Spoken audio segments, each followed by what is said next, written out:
Hello, everyone, and welcome to the Spurs Up Show, the best Gamecocks podcast on the internet. Today is Thursday, January the 23rd, 2020. On today's show, I break down South Carolina's 80-67 loss to the Auburn Tigers last night, including Devan Cambridge coming out of nowhere and having a monster night, what South Carolina did that you absolutely cannot do if you're trying to pull a road upset, the overall outlook, why the Gamecocks should be able to bounce back from this loss, and much, much more. Also, Deion Sanders with a very controversial tweet on Wednesday afternoon regarding Shilo and the baseball team.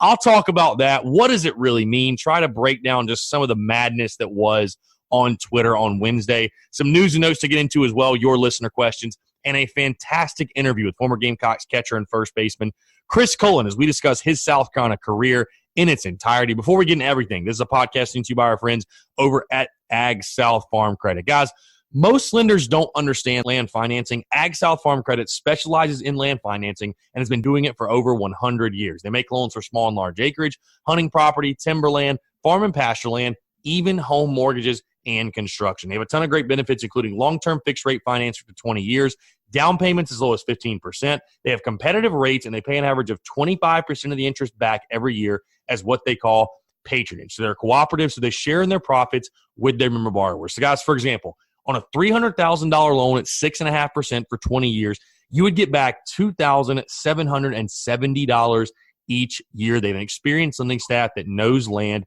and knows how to finance it. Guys, whenever you're making a big-time life decision, whether it's getting married, you're buying some land, you're buying your first home, you're buying your dream home, you want to make sure you have the right people in your corner. Those are going to make the process super simple, super easy, really take some of the stress off you, right? Because we know things like that, there can come a lot of stress with it. You can get overwhelmed.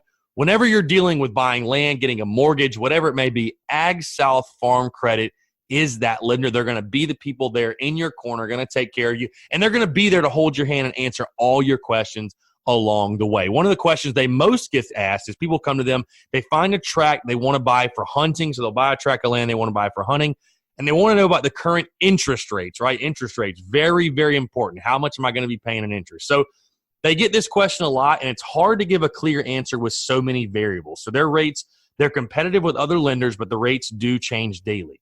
So how long you term it out tied with your current financial situation will also make a difference. With just a quick conversation, they can get you a ballpark quote, but keep in mind, it could change based on the day and further analysis of your financials. So if you want to talk rates, get some more information, do not hesitate to give those guys a call, 844-AG-SOUTH, or visit their website, agsouthfc.com/TSUS. Again, that's AGSOUTHFC.com/TSUS. Ag South, an equal housing lender, NMLS 619788. So again, their website, agsouthfc.com/TSUS, or give them a call, 844-AG-SOUTH, and tell them Chris from the Spurs Up Show sent you. All right, let's get into it.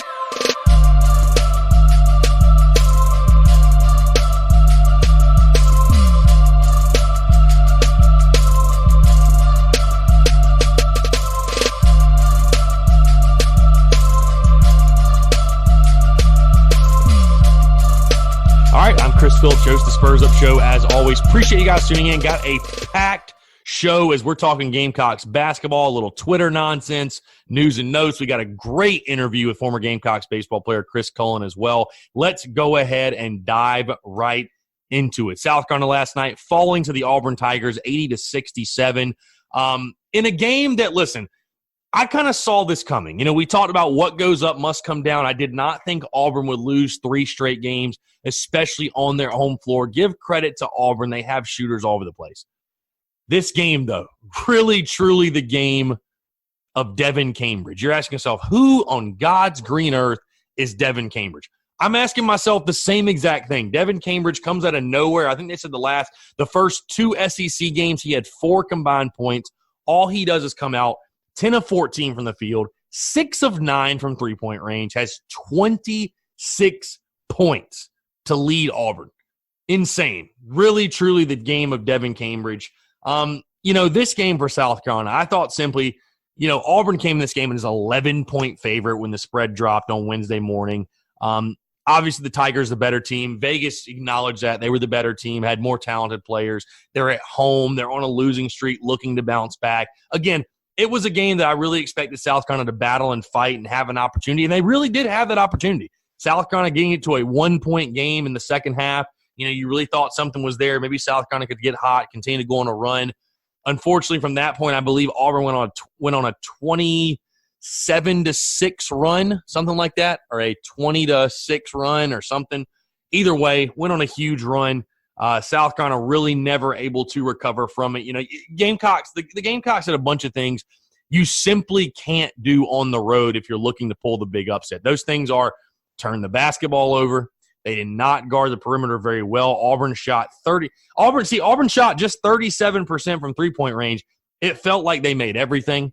For whatever reason, I'm not going to sit here and blame officiating and definitely the referees.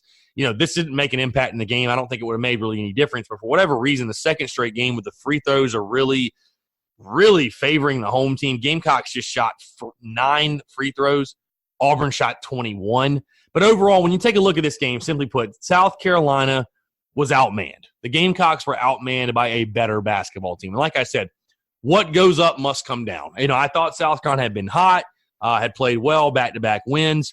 Auburn, on the other hand, lost 2 in a row coming home, a desperate, hungry team that knew it had its backs against the wall. I'm not shocked at all what happened last night. Now, I think there are positives you can take away. You continue to look at the game of Jermaine Couisnard. He finishes the night with 16 points. To me, he has really, really, truly established himself as the true leader of this basketball team, the main scorer for South Carolina, a guy that I really think you can depend on. Again, 16 points, had 2 assists as well, 3 rebounds, had a really, really good night for South Carolina. Again, he continues to be that leader for you, but you just didn't get enough from your supporting cast. A really nice night for Justin Minaya as well, 14 points for him. Jair Bolden with 10 points, but the rest of your supporting cast just did not show up on him. I thought South Carolina fell victim to the defensive pressure. It was kind of funny. Normally what South Carolina does with Frank Martin, cranking up the pressure on defense and making teams uncomfortable. I thought Auburn did that to South Carolina. Gamecocks turned the ball over 11 times. I talked about, if you're going to go on the road and you're going to pull off a big upset, there are certain things you simply cannot do. Turning over the basketball is one of them, and it seemed like the Gamecocks turned the ball over at the worst possible times every single time. Overall, though, when you take a look at this, listen, the Gamecocks now fall to 2-3 in conference play. Not really where you want to be, but the schedule does soften up just a little bit here. South Carolina now comes back home. You get to face Vanderbilt at home at CLA. Next Wednesday, you're at Arkansas. Then you play Missouri at home, at Ole Miss, A&M at home. So the schedule has some favorable games there. I think this team will be just fine, to be honest with you. I liked what I saw from South Carolina as far as the effort. I didn't think the Gamecocks got completely outclassed, and I didn't feel like it was a game where they just failed to show up to play or weren't motivated. Again, South Carolina made this a 1-point game late in the second half, or fairly late. about midway through the second half. But Auburn simply had too much. And again, it was simply the night of Devan Cambridge. This dude, I don't know where he came from. He could not miss. I don't know what was in the water in Auburn that day, but man, he could not miss for the Tigers. But I think this team will be fine. I like what I'm seeing for Jermaine Couisnard. I think the guards are playing a lot better. I think you have a really, really good opportunity to bounce back against Vanderbilt at home on Saturday. And again, I expect this team to be fine. This team will be okay as long as you don't let this Auburn loss linger. Let it be a one-game thing. Put it out of your mind and go out there and take care of business against Vanderbilt, which is a team that you really should beat. You should beat a Vanderbilt. So I think South Carolina will be fine. I think it was the perfect storm. I think the Gamecocks just simply ran into a hungry Auburn team at home that was not going to lose 3 straight games. And then the Gamecocks, like I said, what goes up must come down. They played solid basketball, but they ran into a buzzsaw that was Bruce Pearl and the Auburn Tigers. So, again, Gamecocks falling to Auburn 80-67. But I do think this South Carolina team will be fine. I highly doubt Devan Cambridge has another night like that in his entire life. Of course, it's so fitting that the Gamecocks have someone like that go off against them, have the night of their life, a career night. Seems like that always happens to South Carolina. But overall, again, I think Frank Martin and company will be fine. I think they'll be able to bounce back. I think they're certainly going to have the opportunities to bounce back. And I think this Gamecocks basketball team will be okay as long as they're able to put that Auburn loss out of their heads and move on and take care of business Saturday night at Colonial Life Arena. So, again, Gamecocks taking on Vanderbilt Saturday night. We'll have full coverage, a full preview of that game on tomorrow's show as well. Let's move into something that really lit up social media on Wednesday afternoon, really got people buzzing, talking, something that got blown up that probably never should have. And, I debated even talking about it on the podcast. But we have to bring it up, obviously. Deion Sanders, father of Gamecocks defensive back Shilo Sanders. We'll go kind of how this all started. So Go Gamecocks, the state newspaper, their Twitter account. Mark Kingston had his daily media availability. I believe it was Tuesday he spoke to the media. And Kingston was asked about Shilo Sanders, his potential to play baseball, what was the status, stuff like that. This is what Go Gamecocks, at Go Gamecocks, or the state newspaper tweeted out. It said this. Kingston said Shilo Sanders won't take a shot at playing baseball this year. He's focused on football but has some talent. End of tweet. That's all it said. Deion Sanders takes a screenshot of said tweet and says in a tweet below states that Shilo Sanders decided to focus on football. He's been working tirelessly to get ready for his baseball tryout that only consisted of about 30 swings in the cage, which I have all the footage. If you're going to kill a kid's dream, please don't say it was suicide. Well, obviously, when Deion speaks, that's going to get social media fired up. Deion Sanders, a guy on Twitter with just 1.1 million followers. So obviously everybody gets going, gets fired up. Oh, he didn't get a fair shot. He didn't get a fair shake, yada, yada, yada. Come to find out, I go back, watch the original presser. The state newspaper also releases a tweet basically with the quote saying, this is the actual quote, because they quote tweet this and say this after the fact. For clarity, Kingston's quote about Shilo Sanders, quote, he won't be on our team this year. He's trying to work his way up on the football team. He's a guy who has some baseball talent, and we've watched him take some batting practice, but right now he's still full-time football. That quote gives this whole situation a lot more clarity. I will say this. I know the original tweet was worded very poorly, and shame on the state newspaper for not understanding the way social media works and the way things can be taken out of context and not being more careful with what they said. But I do think Deion Sanders made something out of completely nothing. I will also say this and defend Mark Kingston. If that's true, he took 30 swings, whatever, blah, blah, blah. You can tell if a guy's worth a shit in 30 swings. You don't need more than 30. You probably don't need more than 10. You probably don't need more than 10 swings. So, I said something on social media. Listen, the Gamecocks have questions at different positions. Just from his athleticism standpoint, would love to see Shilo Sanders on the baseball field, see what he can do. But Gamecock baseball is not a charity case. There's no, they don't have to give him a spot. Doesn't matter what your dad did or who your dad is or, whatever. If he's good enough, let him have a spot. If he's not, so being. I think the thing that was stupid, though, about what the state did is that they made it sound like he was so, that Kingston was so blunt about it and abrupt, like he's never going to play baseball. I mean, I think Kingston kind of left the door open that it could be a possibility in the future and just said, hey, the kid's focused on football. It is what it is. We watched him take some BP. That's it, though. That's it. He left it there. So just lack of communication on all parties. The state newspaper doing what they do best, which is being idiots, being stupid, not knowing how social media works. But, yeah, just a weird situation. Again, I thought Deion took the thing way too personally. And, again, defending Kingston and staff, I mean, if he's not – I think Kingston didn't want to come out and say, hey, he wasn't good enough. Like, we don't want to take him on our team. Bottom line, I think that's really what he was trying to say. So, I mean, I think he was trying to be really nice about it. Again, he left the door open because, again, I'd like to see – I think Shilo Sanders could probably pinch run for you. Be a late defensive replacement, whatever. I mean, he could probably do something. But, if Kingston – I know Shilo played high school baseball, but, I mean, just because you played high school baseball here and there does not mean you are an SEC caliber baseball player. That's not what it means.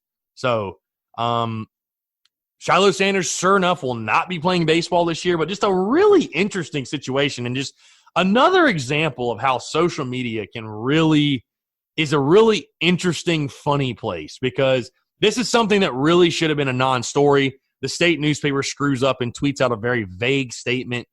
Because if you go back and you listen to the presser and you hear the comments, it's harmless, really. He just gives a simple update. Kingston just gives a simple update because of the original tweet. Deion obviously makes his comments, and then all of social media, all hell breaks loose. So really, really, really interesting stuff. Very interesting stuff on a Wednesday afternoon on Twitter. So, but no, I don't think it's really anything. It's nothing serious. But, I will say it just sucks when you have Deion Sanders, who's such a big figure, tweeting out something negative about the school. I kind of wish he would have said something else or taken the tweet down or something, but we did not see that. So, just a silly situation, a lack of communication from all parties, something that could have easily been solved. But, no, I don't think it's a huge deal, Gamecock fans. I think everything will be fine. The sky is not falling. We'll put it that way. All right, let's get into some news and notes really quickly, and then we'll answer your listener questions. Carolina football picking up a couple commits, 2021 defensive back DeMarco Williams and 2020 offensive lineman Dylan Seabuck. Two commits for Will Muschamp and company. Those guys continue to pound it on the recruiting trail. Also, Javon Kinlaw and Joseph Charlton both crushing at the Senior Bowl, especially Javon Kinlaw. I feel like I'd be remiss if I did not mention what Javon Kinlaw is doing at the Senior Bowl.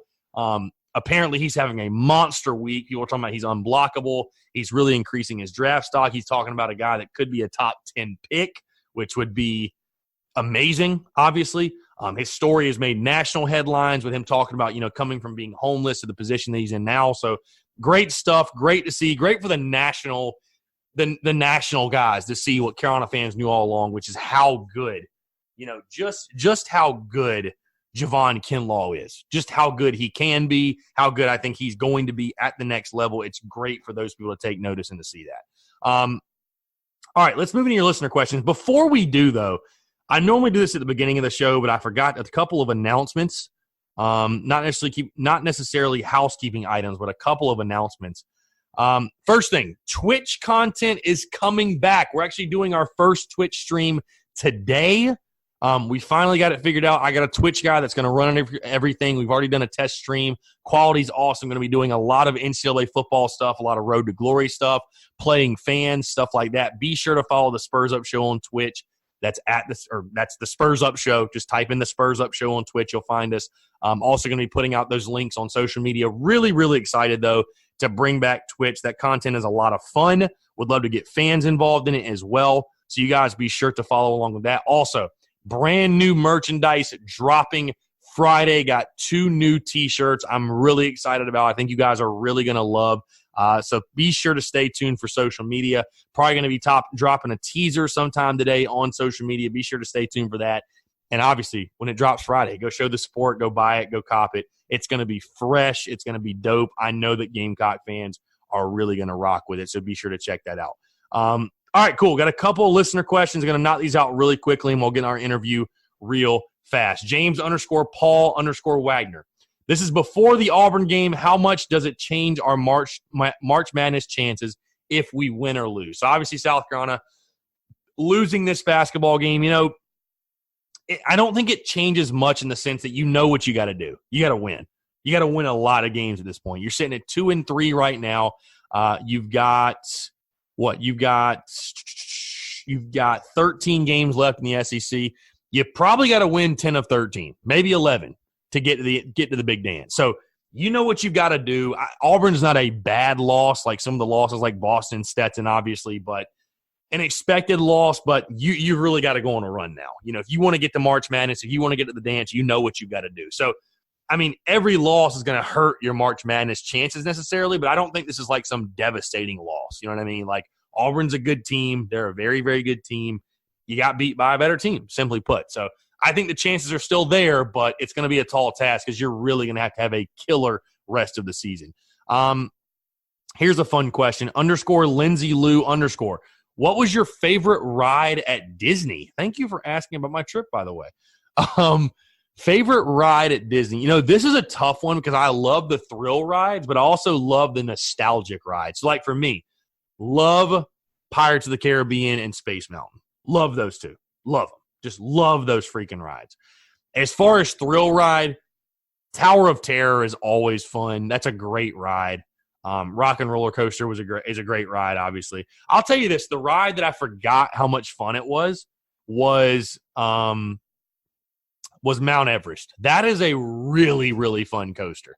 Really fun coaster. So, no, it was a blast. I appreciate you asking about the vacation. I honestly still miss Disney, to be honest with you. Last question here. Shootist 290. Baseball record at the halfway point. Very tough to predict, like the halfway point, what the record will be. I'll just say this. Gamecock baseball, I think, will be a team that will hover around that 500 mark, at least in conference play. I mean, I expect South Carolina to do well in the non-conference as they always do, but I expect them to finish 15-15, 16-14 in SEC play, hover right around that. So it's hard to say exactly what is the mid-season record going to be, but if that gives you any indication, that's sort of how I'm expecting the baseball season to shake out. So appreciate the listener questions, guys. Really, really do appreciate it. Got a fantastic interview now with former Gamecocks catcher and first baseman Chris Cullen. This is one of the better interviews we've ever done on this show, honestly. I mean, I say that every time. I feel like the interviews get better and better. But Chris, an awesome guest. Awesome to have a guy that literally played for South Carolina last year, was on the diamond for the Gamecocks. Really excited to talk about this. We talk about everything from why he came to South Carolina, Carolina-Clemson rivalry, going to the Super Regionals in 2016 and 2018. Also, we talk about some funny stuff like Kingston, Holbrook, who spits the best game of guys he played with. You might be surprised to hear the answer on that one.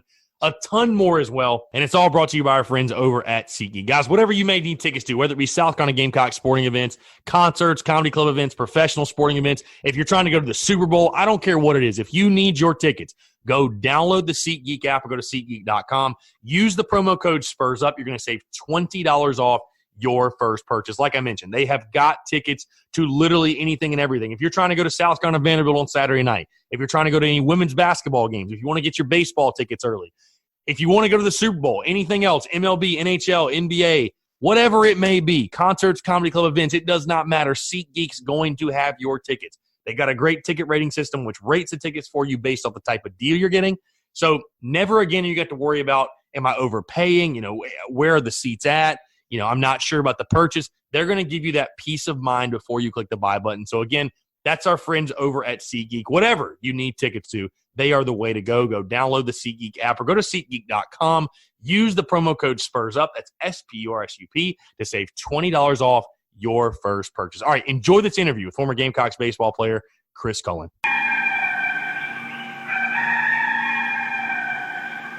All right, joining us today on the Spurs Up Show is a man that played for Gamecocks baseball from 2016 to 2019. During his career, he hit .225 with 14 home runs, 79 RBIs. In 2016, he was named Freshman All-SEC and also helped lead the Gamecocks to the SEC East title in 2016, as well as the Super Regionals in 2018. I'm very pleased to be joined by former Gamecocks catcher and first baseman Chris Cullen. Chris, appreciate you taking the time, man. It's a pleasure to have you on. Yeah, absolutely, man. I'm excited. I appreciate you having me on. No doubt. So, Chris, let's go back to the beginning for you because you're a guy from Cumming, Georgia. You talked about kind of off the air, you're back in North Atlanta, but from the state of Georgia, I was taking a look at your recruiting profile. I mean, you were a highly sought-after guy, recruited by a lot of SEC schools, a lot of top schools, South Carolina, Georgia, Mississippi State, Ole Miss, UNC. Just talk about what the recruiting process was like for you and why you chose South Carolina. Yeah, well, the recruiting process started, I guess, pretty early for me. I was fortunate enough to, have some connections with Team USA Baseball, and, they got me some tryouts and ended up playing pretty well and played on a couple of those USA teams. I got to travel overseas, was fortunate enough to win a gold medal. And after all those things happened, I believe that was early in my career, like 14, 15 years old or so. Some colleges would be in the stands for all our trials games, just monitoring our practices, workouts, things like that. And I kind of just got my name out there, got some recognition, I guess. And from then on, just playing on those USA teams, being able to play on teams coached by former major leaguers like Paul Bird, Michael Barrett, really got, my name out there, and, colleges started reaching out to me. I grew up always wanting to play in the SEC. So, obviously those are the schools I was trying to, I guess, build my relationships with. But, schools get in contact with me, and I enjoy calling coaches every week and, just weighing out my options, seeing who needed what, position-wise and for what years, and, just kind of building relationships with everyone and testing the waters and seeing where I felt most comfortable. For and, sure. All right, sorry. Go ahead. So I was going to say, continuing off of that, I really grew up never thinking I would go to the University of South Carolina. Being from Georgia, like you said, I always thought I'd be a Georgia Bulldog growing up. But I guess there's a date when you're a junior in high school where colleges can, actually call you or something like that. I don't remember. It was a while ago for me. But South Carolina was actually the first school to get in contact with me. And it was Coach Esposito at the time. And I, got back in contact with him, took a visit to Columbia, and just fell in love with it immediately. And, things took off from there.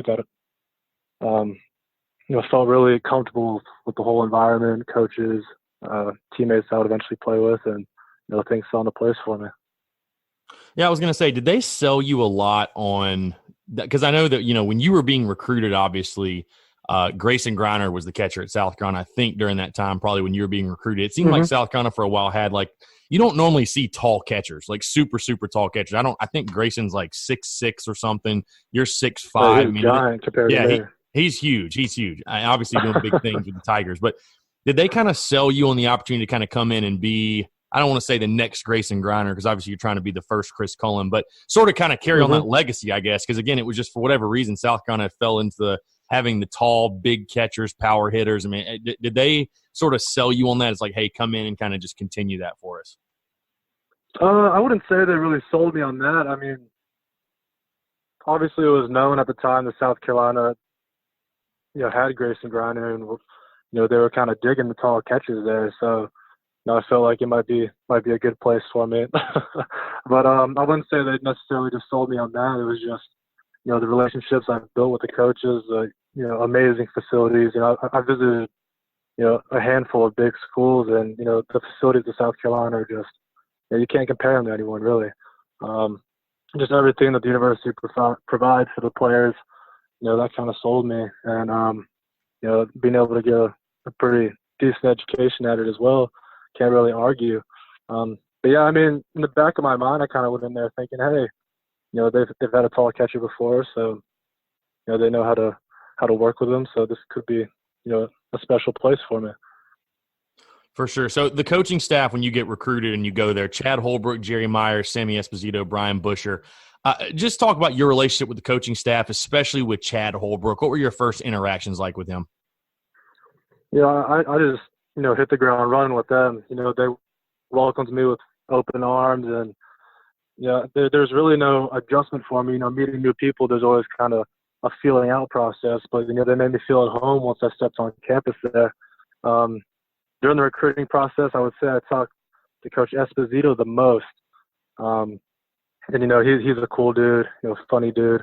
All the players loved him. So I really built my relationship with him, and Coach Holbrook as well would reach out to me, and, they'd be cracking jokes, just talking to me like, they were on the team, hanging out in the locker room with me every day, as my teammates were. So, talking to them was extremely comfortable for me.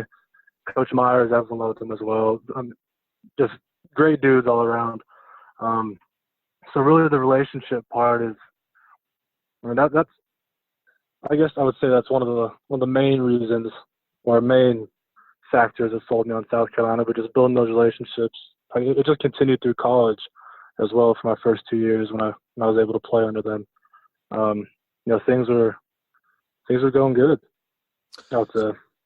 So I've always been curious, Chris. I know you would obviously know. When you got there, Chad Holbrook was in his fourth season as head coach, and obviously you played for him for 2 years. But, obviously the run that South Carolina had under Ray Tanner from 2010 to 12, and then he retires. But just how much, if at all, I guess, was Ray Tanner still involved with the baseball program? If you will, was he around? Was he like a guy that you guys saw a lot? I know he was kind of getting his feet wet with the whole AD thing, but was he still a guy that was kind of hanging around Founders Park every now and then?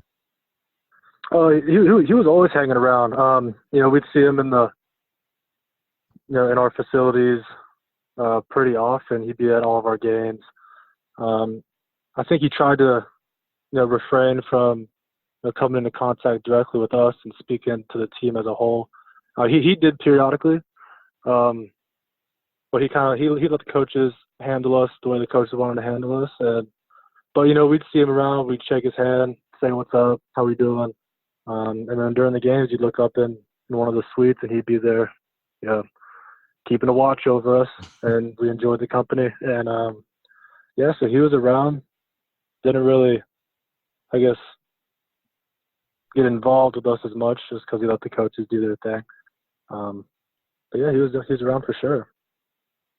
So that 2016 season for you, Chris, you played in 50 games, started 41 of them, hit 238, had a homer, 23 RBIs, 11 doubles. You were named freshman All-SEC in 2016. What clicked for you in that freshman year?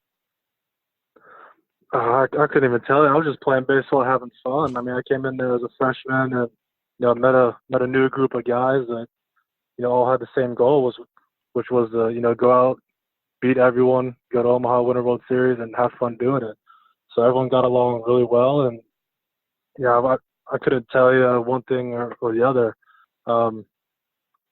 But we just went out there. We played baseball the way we knew how to play baseball, which was loose and having fun, and just trying to win.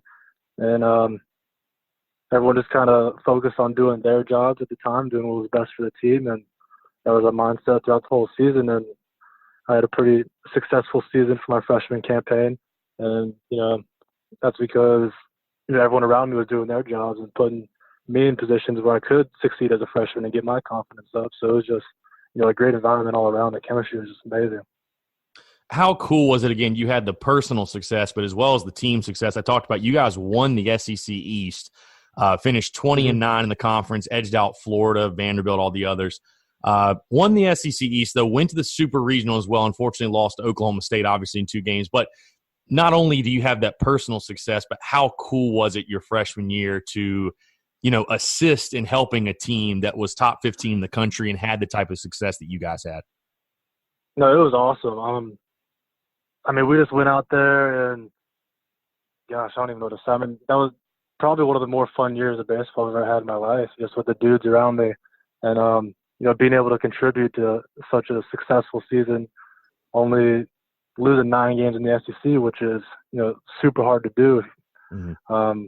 That's the best conference in baseball and all sports, I would say, I guess. But, being able to contribute and play pretty deep into the summer there was fun. And, it's expected at the University of South Carolina. So my freshman year going in there, being able to play in the Super Regionals, it's expected. And, you get a taste of, all the media attention and, your Twitter, Instagram blowing up and just all the attention you're getting and realizing how big of a deal it is to, prolong your season for, an extra month or so, however long it may be. It was just special. And realizing how many people, care about and are passionate about college baseball and going to the World Series and, the success of the University of South Carolina is just, super cool to see. I had random people on Twitter hitting me up, congratulating me for, winning the SEC East, congratulating my teammates winning the SEC East. It was just a great feeling, man. And of course, every season has their down moments where, people aren't really on your side, but you can't really pay attention to that. And then when people praise you for when you win the SEC East and go to Super Regionals, win your regional at home, it's just, it's super cool. I mean, words can't really put it into can't really explain it with my words right here, but it's just something that I'll cherish forever, probably. For sure. So that 2017 season for you, I want to move to that, Chris, because for you on the field, I mean, again, you improved your best season as a Gamecock, I would say, 276, 5 homers, 18 RBIs. This is where your career starts to take a turn, because I was reading an article about you before we got on here, and near the end of that year, you have season-ending knee surgery to remove some cartilage. Heck, we talked on air, or off air, excuse me, and you were talking about you're in physical therapy right now for your knee, back. It seems like everything, but this is when the injuries start piling up for you, the knee, and then you come into that junior year, you have the bulging disc, which really, really hampers you at the plate. I know your senior year, you were battling injuries as well. I mean, I guess my first question is, did you piss the baseball gods off or something? Because it seemed like after that freshman year, you were constantly hurt. Yeah, I mean, after at the end of that sophomore year, I would say. Well, actually, here, I'll go back a little bit. After that freshman year, I went up to the Cape Cod League to play for a little bit, and that's when I realized that my knee was first hurt. Had my first knee surgery in the fall before my sophomore year. Was able to recover from that one and play my sophomore season. Near the end of the season, it just gave out on me again. Had to have a second surgery in May, which, ended my season shorter than I had planned on. And that kind of dampened my mood a little bit.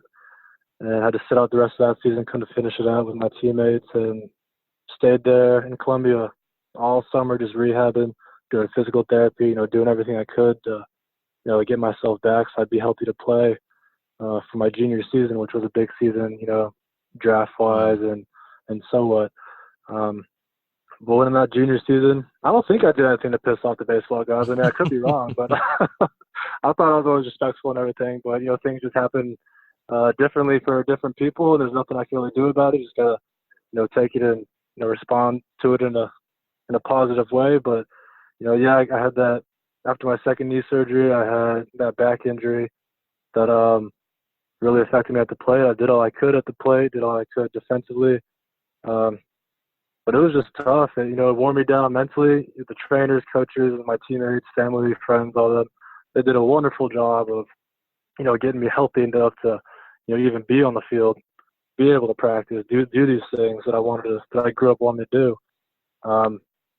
But just overall, I mean, after that sophomore season, I mean, mentally I was flustered, I was stressed out. I was sick of every single day waking up first thing in the morning, going to the training room and do exercises and rehab, and go to class and come back in between classes and do some more, get whatever treatment done, go back to class, and then come back for baseball practice, where I would be in the training room before practice, right after practice. I would lift whatever I could lightly in the weight room, and then, take care of myself with ice or do whatever more treatment I needed. So my days were filled with just being in the training room, just trying to keep my head above water, really. And it kind of ruined my joy for the game, which kind of sucked at the moment. I would, instead of going out there and having fun and playing loose and relaxed like I did my freshman, sophomore year, I was just doing everything I could to keep my head above water and be able to keep up with everyone, so I'd be able to, at least compete a little bit on the field. But it was definitely a tough finish to my career the last 2 years, though. Everyone did a wonderful job. I love the support from, the training staff, friends, family, teammates, coaches, everyone who I mentioned. It was tough for sure, but, I have no regrets there. I was able to play my senior year for 55 games, however many games, something like that. Pretty much every game except for a few. So that was pretty special to at least finish my career with playing the majority of the season during a season where I went into not even thinking I'd be able to play 20 games. But that was tough, but I got past it. Got some support, so I was thankful for that. It sounds like, Chris, that people think of the physical rehab, actually getting your body ready to play. But it sounds like the mental hurdle is almost a bigger challenge than the physical hurdle, like as far as what you went through. Oh, for sure. Yeah. Every athlete goes through injuries, and it affects them differently. But, I mean, you hear it all the time in sports how, the mental, I guess, state of athletes is kind of all over the place, up and down the board, because of things that I guess they go through. I'm not comparing myself to anyone. I didn't have, terrible injuries that, completely ruined my career or anything like that. I still had a shot. I just wasn't able to capitalize on it. But, yeah, I mean, not only is it the physical aspect where you have to do your physical exercises to be able to go out there, run around, move side to side, swing a bat, just do whatever the game demands of you physically. But it's being able to, keep the confidence in yourself,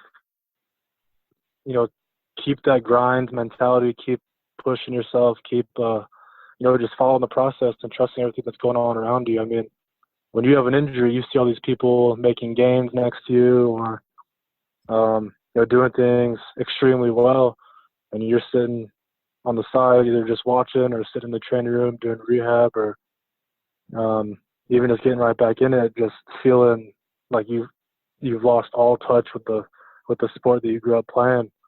And I think that was the toughest part for me, was seeing everyone having fun and enjoying what they're doing, and I've pretty much lost touch with what I was doing, because I haven't been able to swing a bat for a certain amount of time, or haven't been able to run around, or just wasn't in baseball shape, I would say.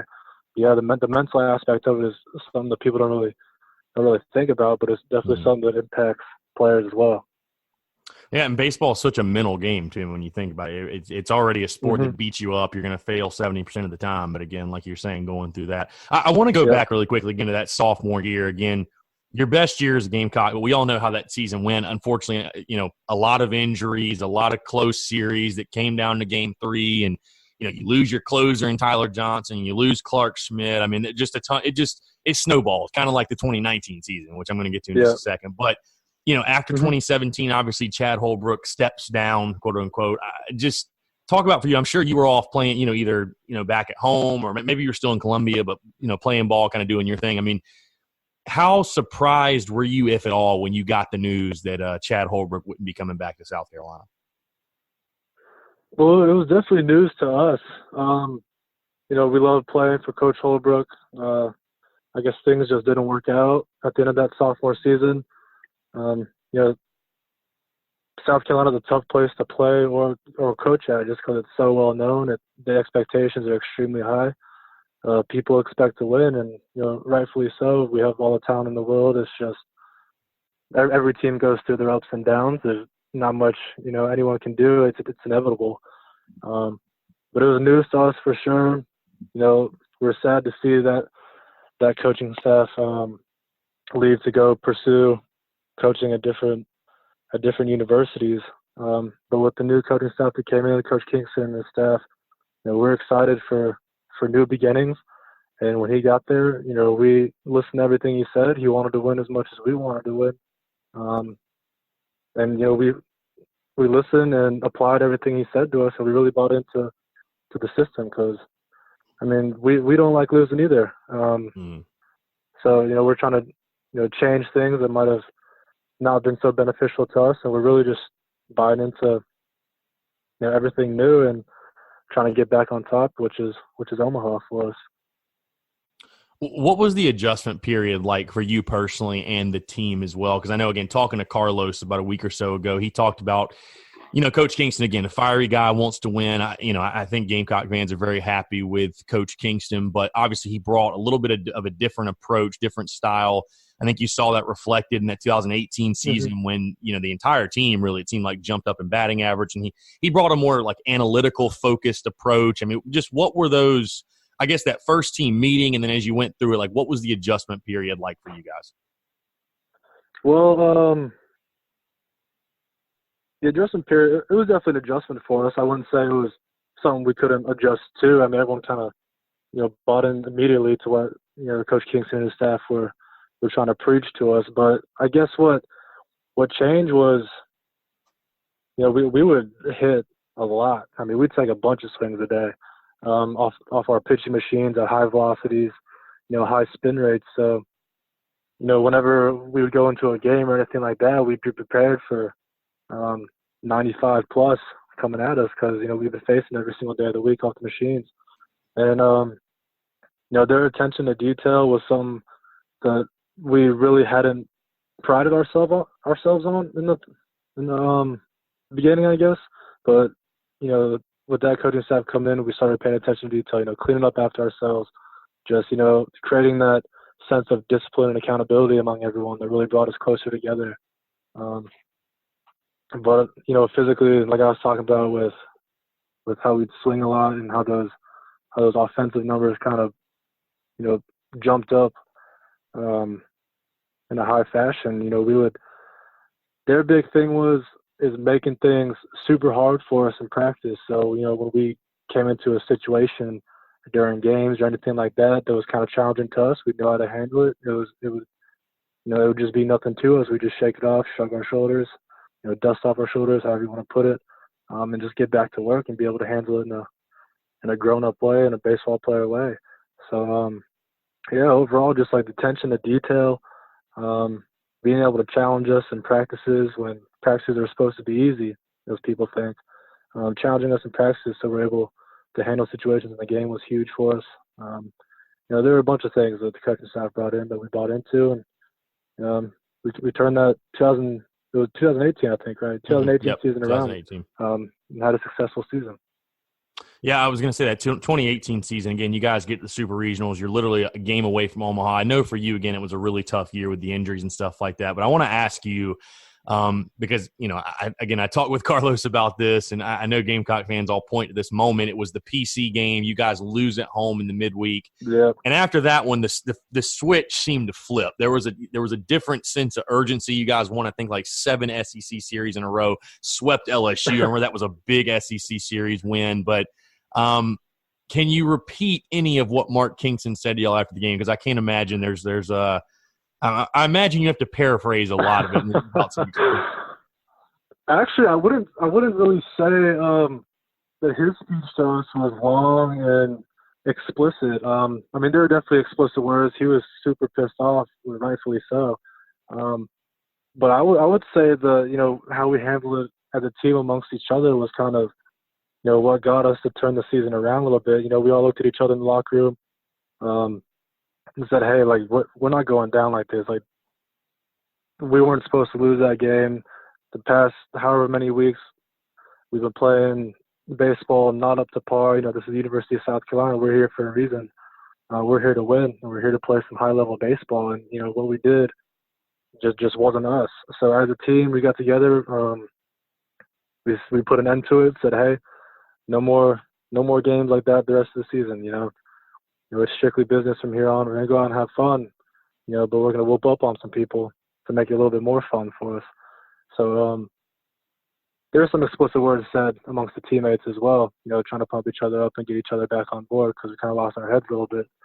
But after that, it was fun baseball from then on out. It seemed like every weekend we went into the weekend not expecting to even give up a run.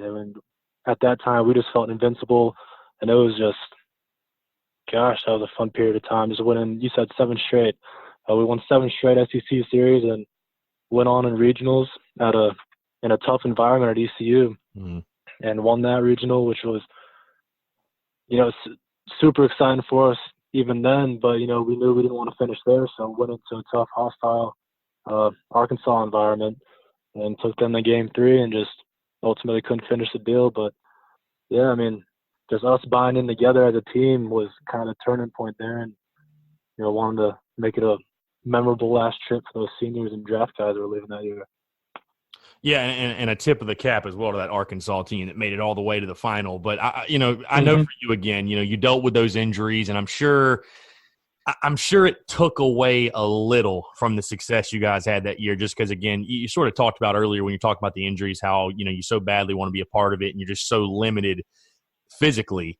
But, just to be a part of that, again, like you said, to go to ECU and win that regional, really sweep through that regional, and then to be a game away in a hostile environment, to come down to a game 3, again, you don't achieve the goal you want to and get to Omaha, but to be a part of that, I guess, after the way the season started, how cool of an experience was that to kind of right the ship and redeem yourself after the 2017 season?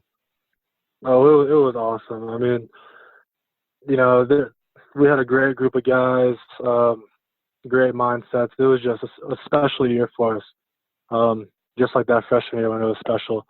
We started in just an embarrassing fashion, terrible fashion. People were scared to walk into the classroom, scared to walk on the streets after practice, and fear of having someone say something to them about how we started. But once we started rolling, it was so fun. Just showing up to the field every day, doing our activities. Just it was a blast. And being so close to Omaha, it was a special moment. Even though I was injured, I've always been a guy that be up in the dugout, support my teammates no matter what was going on. If they're having success, I'm super happy about it. I'm trying to get to Omaha too, whether I'm healthy enough to play or not. Just being able to go with that group of guys, I guess, and go to Omaha would have been extremely special. So, as tasking as it might have been mentally for me, with all the injuries and everything, I enjoyed every single second of it, even the parts when, I miss being out there or miss contributing in some fashion.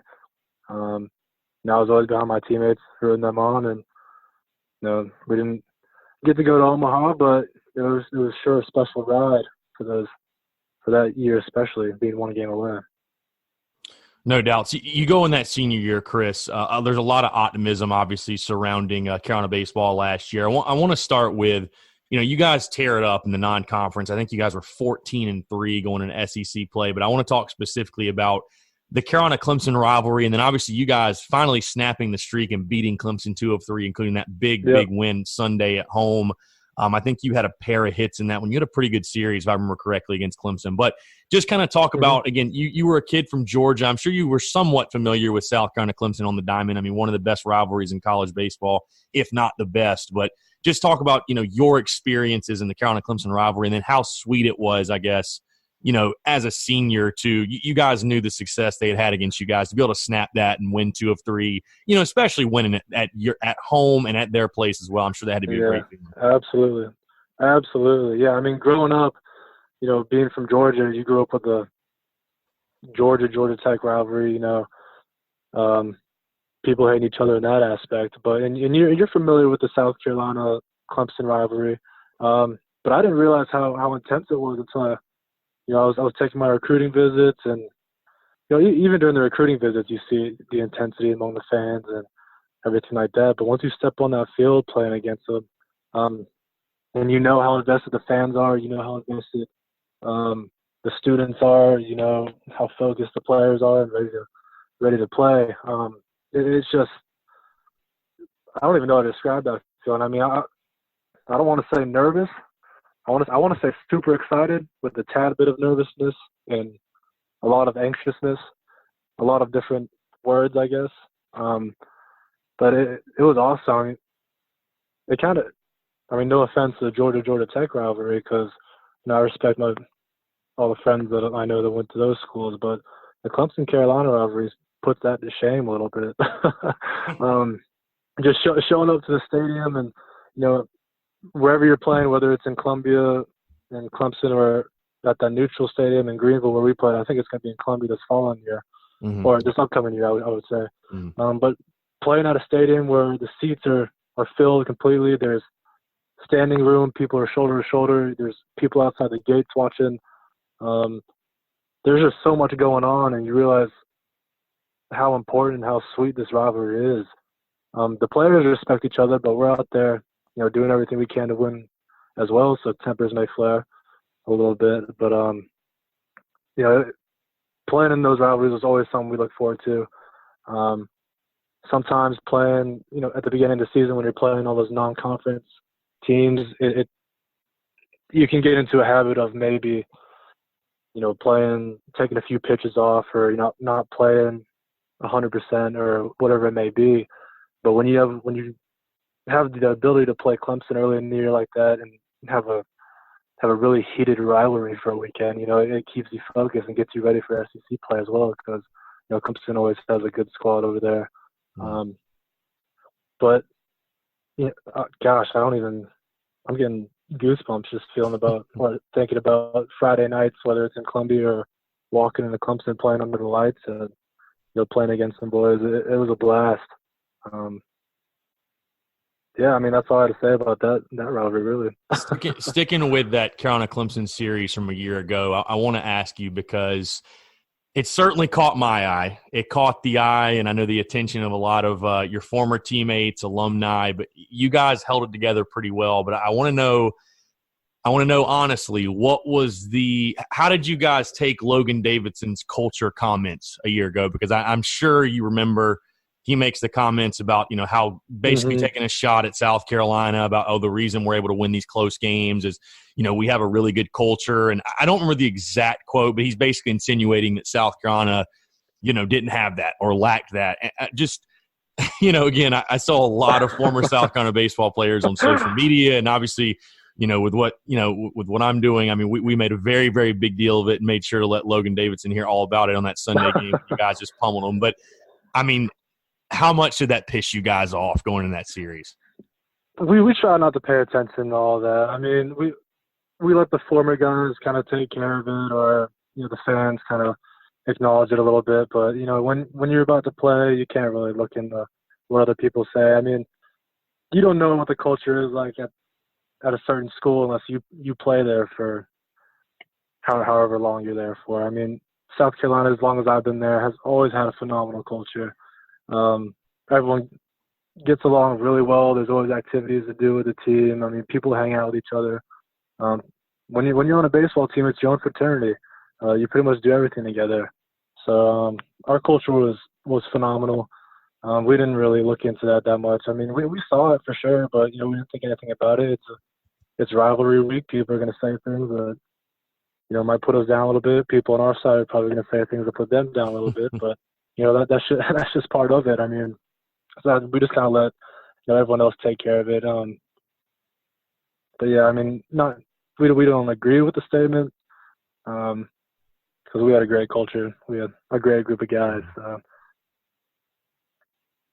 Have you seen a stare down as epic as the one Reed Morgan had last year against the Clemson hitter? I feel like that because I mean, again, I was at the game and I'm sure you remember as well. I mean, the guy takes 5.5 minutes to get back in the box, and it's just like it was like you couldn't have scripted it any better than how it happened. But Reed Morgan, I feel like that had to be one of the all-time stare downs walking off the mound. The way it ended was definitely deserving. It fired us all up. Happy for Reed in that moment, happy for the team because it was a huge moment for our team. But when it happened, I was pumped up about the strikeout. And I kind of glanced over as I'm jogging off the field, and he's walking to the dugout, but Reed's staring at home plate still. I thought maybe he had like a cramp in his neck or something. It's like, I'm kind of worried that maybe he won't be able to go the next inning or something. But apparently he was staring down the hitter, and I went back and watched it. Like, there was a bunch of clips on Twitter and things like that, and yeah, he was definitely giving him a stare down, and it was something to fire the fans up. And being a home game, and that just fired everyone up, and it was a huge moment for us. It's funny to laugh about, but yeah, that was a big moment for us. That was awesome. I don't think I've ever been a part of a stare down like that. I've been in some bench clearing incidents, but that was a special one for sure. For sure. So let's talk about, Chris, that 2019 season, or a year ago, really. Obviously did not go the way you guys wanted. And again, it really resembled the 2017 season with just so many injuries. I mean, Carmen goes down in the Clemson series on just a freak, breaks his foot planting on the mound. I don't think I've never seen anything like that in my entire life. Just a freak injury. You got a ton of other injuries in the pitching staff. And, I think Mark Kingston cited plenty of times you're asking guys to just do things they're not comfortable with. And it just seemed like the perfect storm, offensively, defensively, pitching, everything. I guess, how tough was it? How tough was it to go into each and every single SEC series? Again, you don't go in defeated like with that type of mindset, but I mean, how tough was it for you knowing that, like, we don't have our best guy out there, especially when you're facing guys like on Friday nights, like Emerson Hancock and the Rocker kid from Vanderbilt? I mean, it's arm after arm after arm, draft pick after draft pick. I mean, was there ever a moment where, again, like I talked about pissing off the baseball gods? I mean, last year just seemed like the perfect storm for what happened to you guys with all those injuries. Yeah, it's safe to say things didn't really go our way in that season. We didn't walk in any weekend defeated or anything like that, or, thinking about, oh gosh, like here we go again, and nothing like that. It was, we had full confidence in all our guys. Going back to the culture, all our guys, had extremely high amounts of confidence in each other. We trusted everyone to go out there and do their job, and everyone was a dude. You're not at the University of South Carolina unless you're a dude. And so whoever we put out there, we thought we were going to win the ball game. Things didn't work out our way in ways we wanted to. We didn't have the season that we expected, planned to have, anything like that.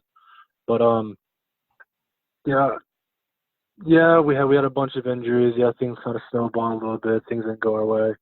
But all we can do at the moment is just control what we can control. And we can't control injuries to athletes at all times. we can do everything we can to prevent them, but things happen. I mean, if you're playing sports the right way and you're playing at 110%, you're going to get injured. It's just part of it. But and we know that, so we went into every weekend not really thinking about what the lineup would be or who we throw out there.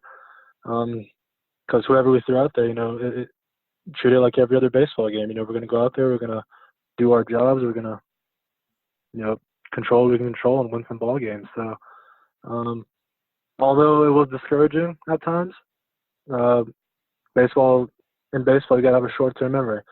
So that's what we did. We just forgot about the losses right when they happened and woke up the next day and, prepared and got ready to play another baseball game.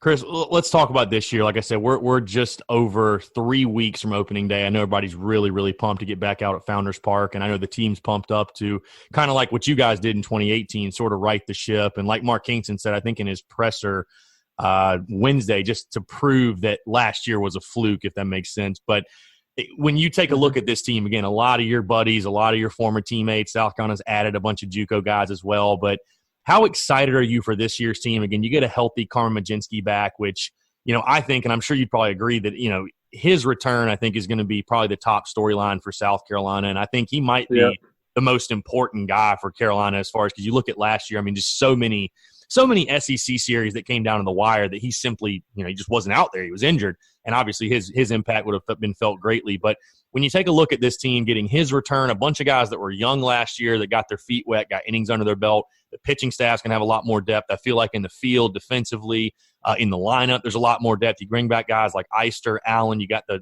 grad transfers.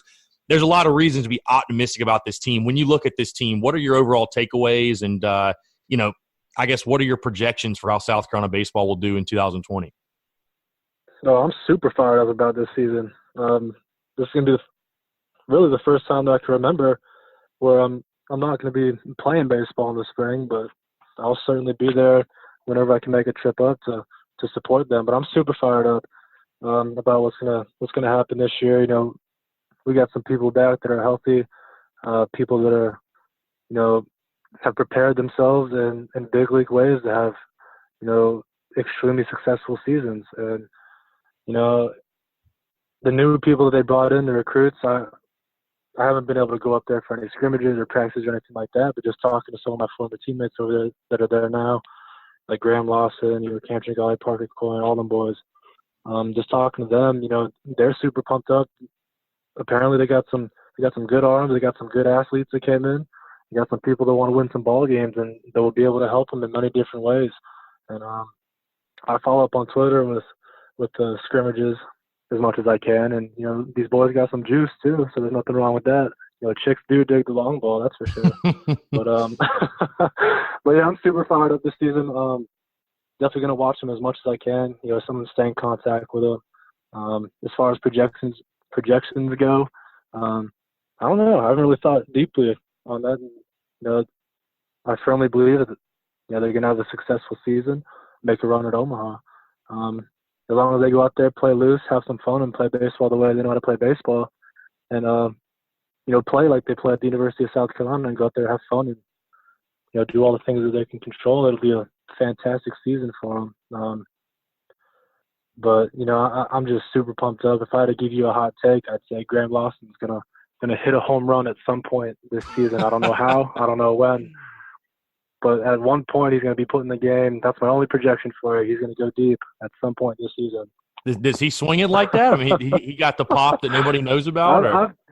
I've seen him in the cages. We'll be putting in our extra work after practice or before practice, and he may drop in there when he's healthy. Take some hacks. I've seen some Snapchat stories of him as well. So if the coaches give him a shot, I don't think they will.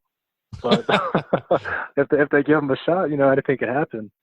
Might need a pinch hitter at some point. We go to extra innings. I remember Matt Price once got a pinch hitting appearance. So if he can get one, I think almost anybody can get one. I two questions for you. Oh yeah, go ahead. No, I was just going to say I got two questions for you, and I'm going to get you out of here. Both Mark Kingston related. The first one, I forget whether – I think it was the 2018 season. I'm almost positive it was. How impressed were you guys when Mark Kingston, in the middle of an interview in Charlotte, just wore one off the chest, the ball during just infield. I don't know if you remember that. There was a infield I do. nails him right in the chest. How impressed were you guys, I guess, when that happened? Oh gosh, And kept going with the interview too. That was the crazy thing.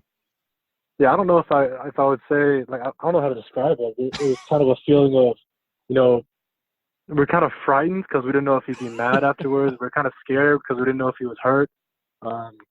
And we kind of wanted to laugh at the same time because he just wore it and kept going. And, it might have, I don't remember what position I was playing, but it might have been my fault if I was playing first base and, I missed a scoop in between innings.